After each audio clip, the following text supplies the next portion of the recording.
Hello everybody, thank you for watching. My name is David. Hi everyone. Hope everyone's doing okay during this pandemic. It's almost over, huh?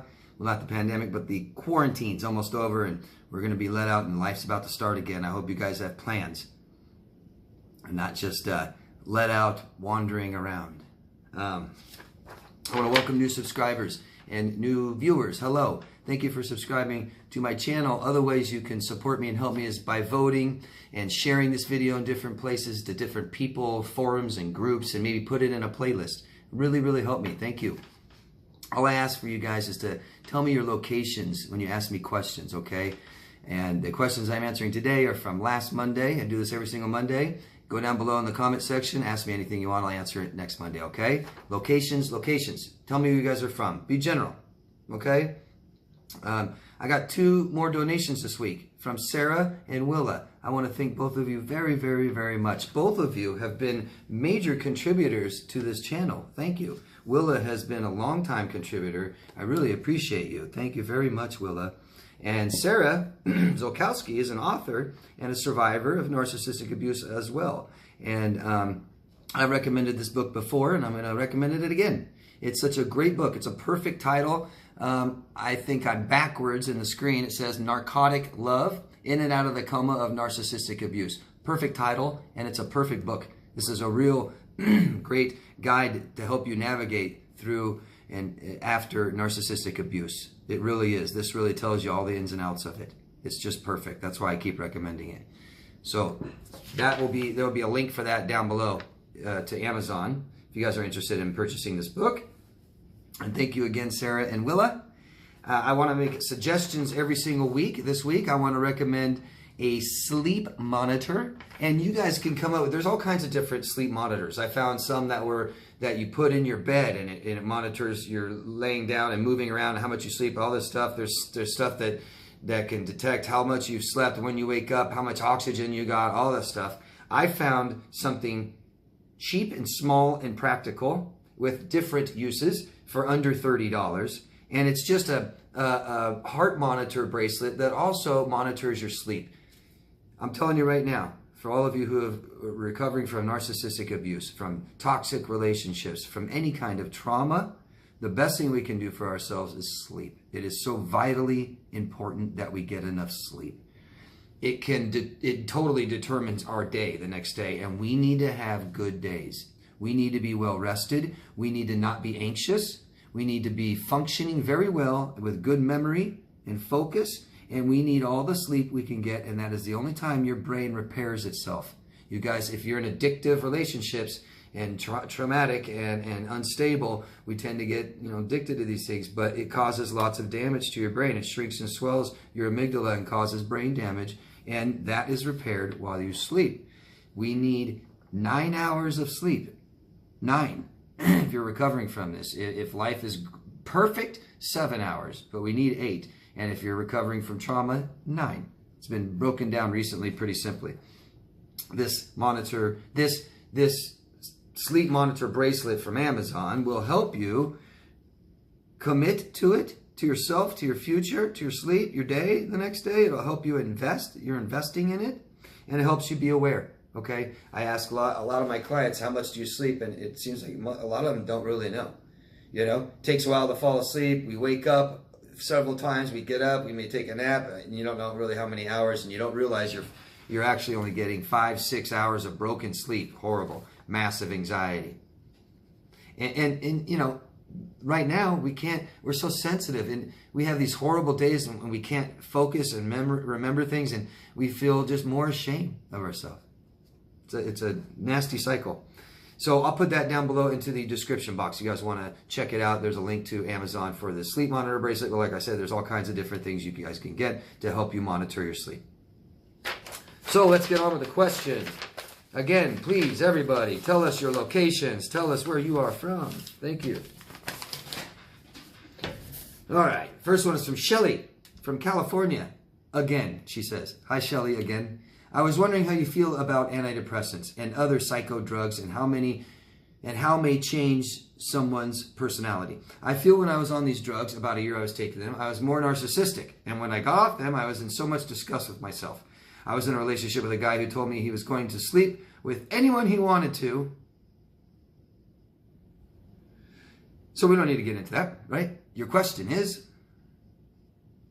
what do I think of antidepressants and other psycho drugs? Because you say they may change your personality. You know, it's going to change a lot. It's going to change a lot of things. I don't know about how much it changes who you are, your personality. But I mean, it does. It's going to change your mood. It's going to maybe alter your decision making. So what I think about antidepressants, you know, it's a drug, and we need drugs. Drugs are supposed to be good for us. Not that we all need to take them, but they're there for us when we need them. Some people may need antidepressants their whole life. That is awful. Awful if you do, but if you do, you do. Some people usually need antidepressants to get through some tough times, some residual depression after failed relationships, stuff like that. That's typically when people take them. Just like anything, I see a lot of people take them that probably really didn't need them. I definitely see a lot of people take them for too long. Drugs like this typically are made to work with your therapist, your psychiatrist. Back in the day, psychiatrists used to sit there and listen to their patients and ask them how they're feeling and know where they're at in life, and then use these drugs to help them get along and help them succeed with what they want. Temporary. But I see people on antidepressants for years, and I ask them why, and I don't know, and they say, I don't want to take them anymore. I didn't really think I needed them that much in the beginning. It's like, Jesus. Let me tell you that antidepressants aren't selective. We call them depressants because we take them for depression. It's anti-mood completely. Anti-emotion. No, it will dampen all your emotions. So here I am trying to help people feel happy, right? That's a major goal of my clients. I want to feel happy again. I want to feel these good emotions. Well, if you want to feel good emotions, you got to feel the bad ones. Antidepressants dampen your emotion all across the board. It's not selective, not just depression. You can't feel joy, you can't feel happiness. You guys have been on antidepressants for a long time. It's going to be extremely difficult to be in tune with your emotions and what your body's doing, and then that's how we find out what we need emotionally. So how can you meet your emotional needs if you aren't even in tune with your emotions? Impossible. Antidepressants stand in the way of that. I don't know how you pull people out of depression if they can't experience happiness and joy. You got to have that. You got to have both of them. That's my opinion. But they're wonderful drugs meant to help people that need them. I just think that not everybody that takes them probably needs them. But I'm not a doctor, okay? Thanks for asking, Shelly. Tinkerbell. Don't know where you're from. Please tell us your locations, guys. Locations. Let us know where you're at. Is it common that a mama's boy who's grown up is also a narcissist? I don't think it's common because narcissists aren't common, but mama's boys are common. I don't know how common mama's boys are narcissists. I don't know. He recently broke up. He was very manipulative and selfish, but it was confusing because he was also very helpful and generous. He prioritized his mom, though. Yeah, his mom, you use him as an extension of himself, probably doesn't have a really good sense, a stable sense of who he is. And mom comes first before anything else in his life, right? It's always mom, mom, mom. I don't know how common that is, but it's a great recipe, right? I'll see men whose fathers abandon them and they become kind of the head of the household also. And mom doesn't hold them accountable or responsible and just praises them and all ego things. You're my man. You're my strong man. You're so good looking. You're this, you're that, and gets involved in his life too much and who he's dating, who he's seeing. Make him very narcissistic.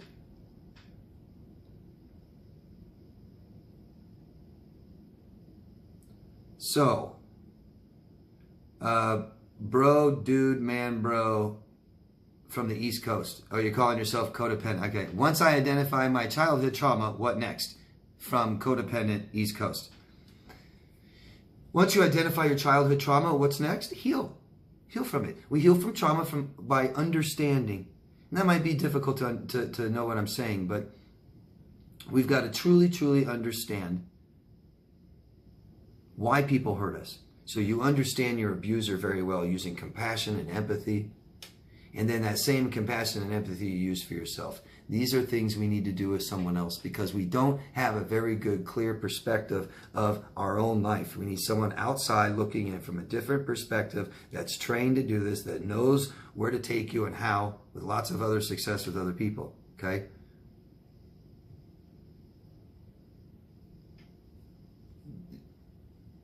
Trauma, emotional pain is misunderstood, so it's real difficult to start understanding that by yourself. It's really hard to introspect, really hard to self-examine. Our lad, I don't know where you're from. Please tell us your locations. Please, everybody, tell us where you're from. You used the word reptile. Could you elaborate on that, please? Thanks. Yeah, I use that in a couple different contexts. I don't know. I can't remember which one what context I was using that in that video. I think I was saying it's that looking for danger at all the times, right? And so if you look at our brain, you'll see three different parts. Evolution of our brain, of a human brain, it didn't so much change and sculpt the whole way. And so now we have this totally different brain than other animals, or totally different brain than we used to before we were very evolved. Evolution of our brain happened in phases, and every animal has got the core brain stem. It's got, kind of looks like this, kind of long tail, little thing here. And it's a brain stem. And that is solely what reptiles have. As mammals added another layer, and humans even another layer. And what we tend to do a lot of times is not use our human brain so much, and we resort to life or death scenarios. We feel like everything's life or death, and so we let our reptilian brain take over, which is just always looking for danger, right? Walking around, sticking that tongue out, trying to use all your senses, just on high alert. And that's where we are at CPTSD.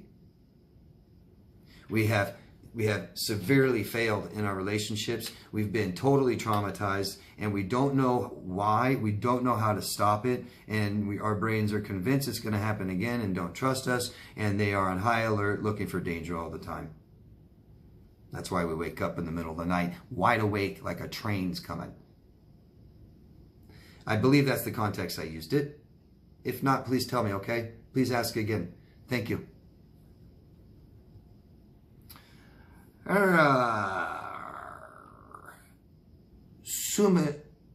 Sumeshni from South Africa. Hello, Sumeshni. So I've been in a relationship with a narcissist for about 1.5 years, and I'm very aware of my emotions, and I feel I'm at a good space. I've gone no contact. However, I haven't feel any pain or grief or loss. Is this normal? The only form of trauma I have endured is through dreams. Am I actually healing or suppressing the PTSD? Well, I'm not going to claim I know, but if you've experienced the traumatic relationship and then you just ended it and you're not feeling anything, that's probably the stage of grief, and that's shock or denial you might be in, okay? And so you may not be very in touch with your emotional reaction to this yet. Right now you're just there's different stages, okay? And I hope that you find somebody to help you grieve. Express your grief, please. We want to feel these things. Don't suppress it. Express it. Don't suppress your emotions. Express them. We are in a lot of trouble now because we haven't expressed ourselves and we've suppressed emotion, and we are in trouble from this. Okay? So this is a life lesson. It's meant to hurt. If it doesn't hurt, you don't learn. That's why it hurts. So we learn. Our brain says, don't do that again. If we just take a pill, make it go away, guess what? We do it again. People come to me and say, David, make the pain go away. And I say, no, you're going to learn first. You're going to learn. I'll take the pain away as you start learning, and I realize that you're going to be committed to yourself. Other people, I'm not going to give you the stuff that I know makes it go away if you're not going to learn, because then you're just going to feel better and do it again. I hope that makes sense. It sounds like you're going through shock or denial, which are the first couple phases of grief. Process. Start writing things down. You're probably going to feel it soon. And I would recommend talking to people. Okay? Good luck. Thank you. Paula. Don't know where you're from. You did tell me you live in a small town. I need more than that. Please, can you guys please tell me your locations? Tell me where you're from. Tell us where you're at. Tell us what planet, hemisphere, what continent, country, state, city. Something. Just tell us. It makes us feel connected together. Paula, my ex has a new chick in his life. I live in a small town and I will definitely run into them at some point. I need some coaching on how to react. Obviously, I have no problem with new girlfriend, only pity. My ex loves drama and would love a reaction from me, which I will not give. But I don't want to be overly friendly either. Well, Paula, obviously you've been taught and trained that what matters is what you do, and it doesn't. So, and that might be hard for you to understand. All that matters, Paula, is how you feel. If it makes you nervous to go up to and talk to them, then why would you? So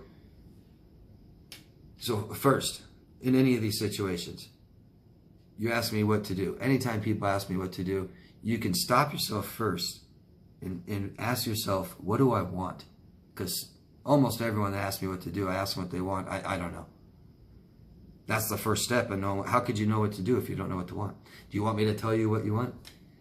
Paula, I'm guessing you don't want anything, right? And you can. So first we ask what we want, right? And then we ask ourselves, is it healthy? Does it serve us, right?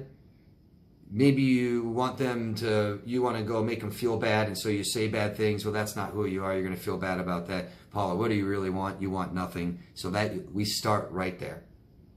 What do you want? Nothing. So guess what you do? Nothing. Who cares what they think? Who cares? And I know what you think, because you're going to be like, well, if they come up and they say hi to me and I just walk away like this, they're going to think, oh, we're better than her. Haha, she couldn't handle it. Yeah, you abused her. You traumatized her. You don't care that she feels bad. So who cares what scumbags think? And I don't care about pitying her and sorry for her. Keep these people. You're done. And people say, oh, yeah, it's really nice to have a friendship with your ex. I think that's really mature. Well, what if they abused you and traumatized you? Then should you be cordial with them? No. And I think having enemies is perfectly okay. That's the way the world is. It's not kumbaya, and we're not all in love, and we're not all brothers and sisters. Not yet. I'll do that when we are there. But for now, I have enemies, and I stay away from them. Okay? I hope that helps, Paula. Thanks. But number one is you need to heal from this, okay? Those are signs you need to heal. If you were healed, it wouldn't bother you. It wouldn't matter. Okay?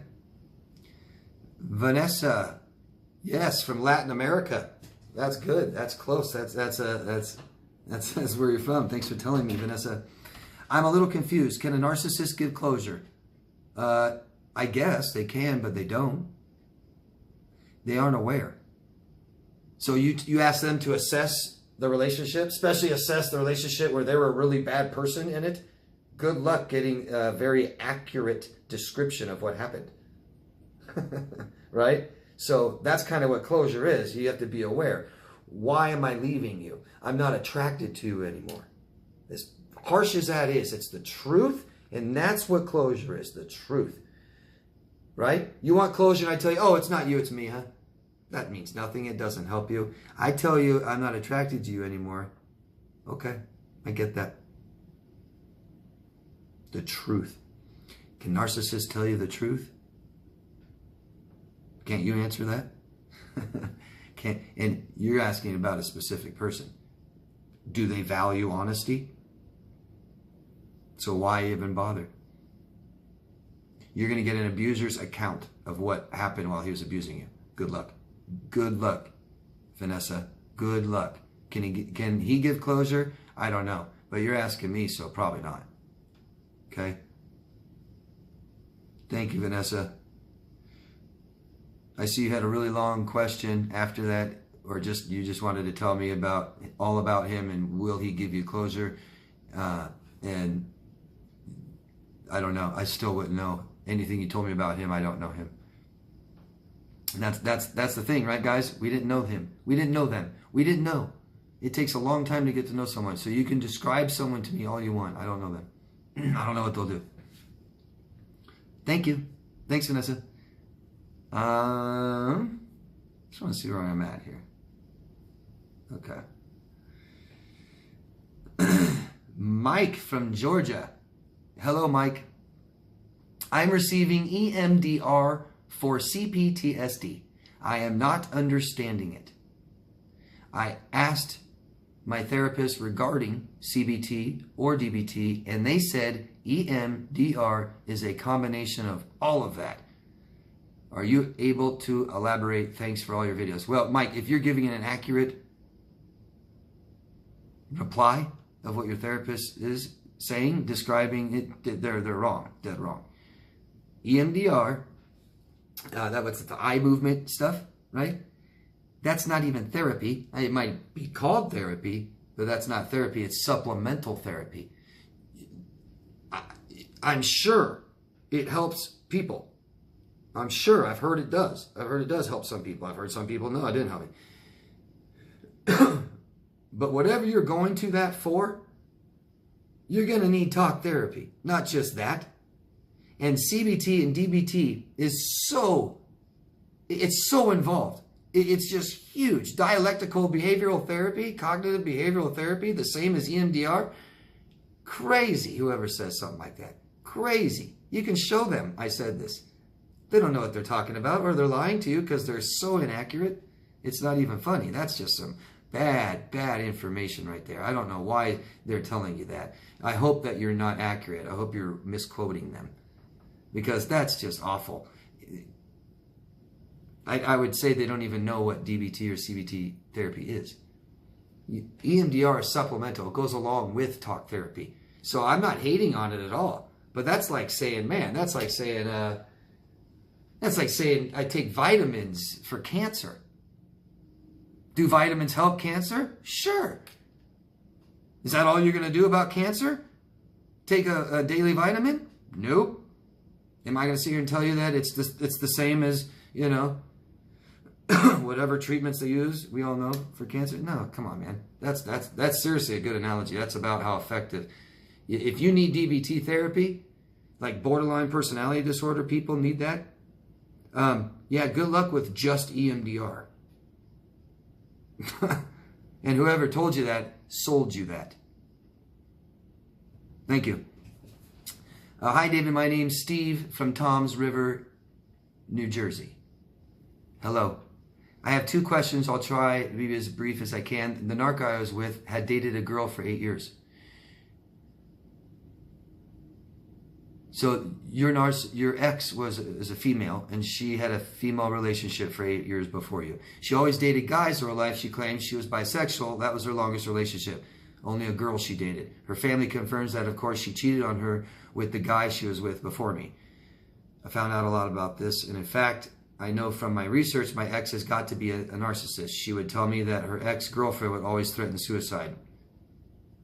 5 years after her ex-girlfriend would always threaten suicide, or 5 years after they broke up, and about a year before we got together, her ex-girlfriend died. Overdose is what she said, but my narc told me that 2 days before she died, she was with her, and they spent time together, and that she was trying to ask for another chance. She always told me how obsessed her ex-girlfriend was with her, and was always in the picture even when she was with the guy she was with before me. Is it possible that her ex-girlfriend could have been BPD and really killed herself because of a lot of people that knew them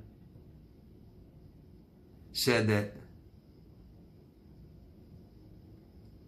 a lot of people that knew them said that her ex-girlfriend was very toxic as well. I know it's a crazy question, but I just want your thoughts. Do you think that my ex-narc could possibly be bisexual, or was she just getting whatever supply she could at the time? Her own family questions it and thinks there's something wrong with her. I wouldn't even doubt if your ex is a sociopath.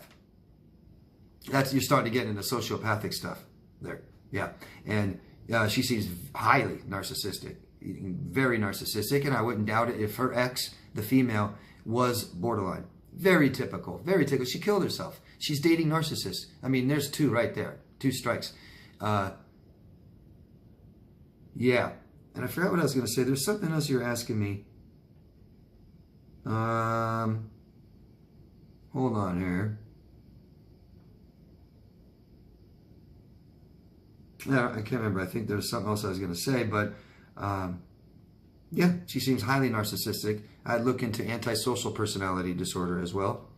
And you have to remember, people with these disorders at all, narcissist, borderline, sociopath, they don't know who they are inside, right? It's extremely common for these people to be bisexual and then not be straight now, and now I trisexual, I'll try anything. They don't know who they are. They change it all the time. And that's such a common one, their sexuality. I think most people in the world have little homosexual thoughts from time to time, or when they're teenagers, how they deal with their own sexuality, how they deal with other maybe homosexual tendencies that they may have, or just a thought, you know. And if you aren't sure with who you are, you might think, oh God, I guess I'm gay now, you know. Or people that stay in the closet for years and years and years and have entire families and then come out of the closet when they're 50. It's like, damn, dude, sorry you couldn't express yourself for so long. But I think your ex-partner doesn't know who they are, extremely exploitative, manipulative, and just straight nasty. Yeah. And I'll tell you, it's just extremely common, you guys. Go look at suicides. I would love to do research, but I think it's just impossible to get accurate research on this. But I would love to know the percentage of people who commit suicide because their ex-partner or current partner forced them to, showed them how to, shame them into it. We're catching people all the time now, a lot. Young females in high school talking their boyfriends into committing suicide, and they find it in a text message. Just nasty. Thanks.